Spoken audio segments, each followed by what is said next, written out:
जय जय श्री राधे।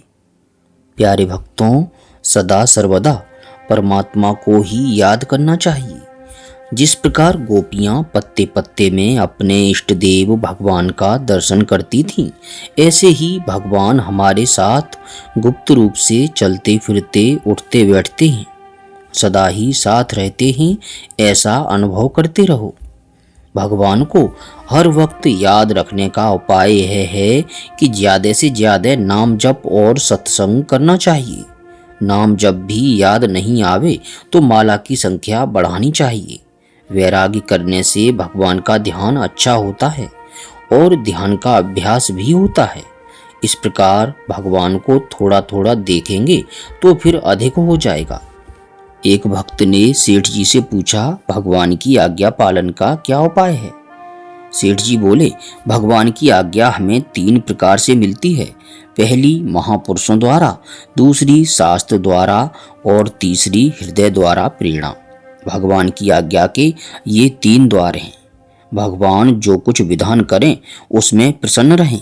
विधान यही कि जो कुछ सुख या दुख आकर प्राप्त हो उसमें सदा संतुष्ट रहें। नया कर्म तो करो, भगवान की आज्ञा सामने रखकर करो। पुराने कर्मों का जो भोग है उसको भगवान की आज्ञा समझो। इस प्रकार समझने पर शीघ्र कल्याण हो जाएगा। संसारी सुख होता है वह तो ठीक ही है, किंतु दुख में भी प्रसन्न रहना चाहिए, क्योंकि यदि भगवान के कार्य में त्रुटि देखी तो बड़ा नुकसान होगा। जो भी दुख होवे उसको आनंद पूर्वक स्वीकार करो। यदि दुख से रोकर भगवान की त्रुटि देखी या कही तो जन्म मरण होगा। जितने संसारी सुख हैं उनको हम भगवान की कृपा समझते हैं, किंतु दुख भी उनकी कृपा है, केवल रूप ही बदल दिया है। हमको बुलाने के लिए भगवान ने ये संसारी सुख दुख भेजे हैं, उनका दुरुपयोग नहीं करना चाहिए। स्त्री पुत्र आदि साधन हैं।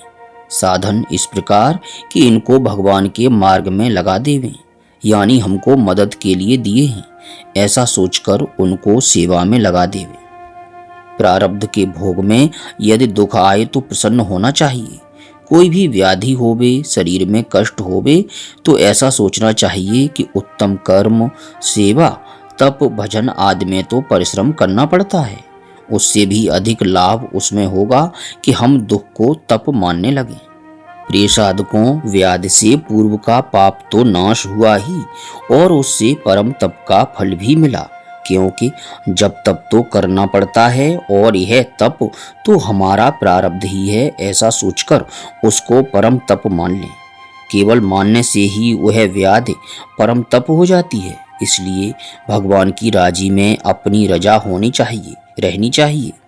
हमको तो भगवान से प्रार्थना करनी चाहिए कि हे भगवान, तुमको जो भुगताना हो खूब भुगताओ, प्रभु बाकी मत रखना।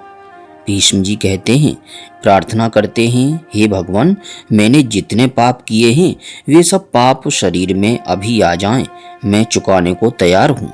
एक रत्ती भी बाकी न रहे। अभी सब पाप भुगता कर मेरा खाता चुकता कर दें, और अब मेरा खाता मत डालना, आपको बड़ी तकलीफ होती है। मानसिक दुख, शोक, चिंता करना बिल्कुल मूर्खता है, ये नहीं करना चाहिए। भगवान अर्जुन से गीता जी में कहते हैं, गीता जी 2:11, अशोच्या नन्नो शोचस्तुम प्रज्ञावादांश्च भाससे गतासूंश्च नानुशोचन्ते पंडिताः। तू न शोक करने योग्य मनुष्यों के लिए शोक करता है और पंडितों के से वचनों को कहता है, परंतु जिनके प्राण चले गए हैं उनके लिए और जिनके प्राण नहीं गए हैं उनके लिए भी पंडित जन शोक नहीं करते। प्यारे भक्तों, यह ध्यान में रखना चाहिए कि चिंता शोक प्रारब्ध से होता तो ज्ञानी को भी होता, किंतु ज्ञानी को नहीं होता। अहंकार भय का कारण अज्ञान है। यदि हम राग द्वेष को प्रारब्ध मान लें तो यह तो मिटेंगे ही नहीं, पर यह अज्ञान से होते हैं और ज्ञान होने पर नष्ट हो जाते हैं। ये हमारे घर में चोर हैं, इनको निकाल बाहर करो और निश्चिंत हो जाओ। प्रिय साधकों, भगवान के समक्ष रोकर कातर भाव से शुद्ध हृदय से प्रार्थना करो, भगवान अवश्य सुनेंगे। वीडियो को अधिक से अधिक लाइक और शेयर अवश्य करें। अब प्रेम पूर्वक बोलिए, हरे कृष्ण कृष्ण कृष्ण हरे हरे, हरे राम राम राम हरे हरे।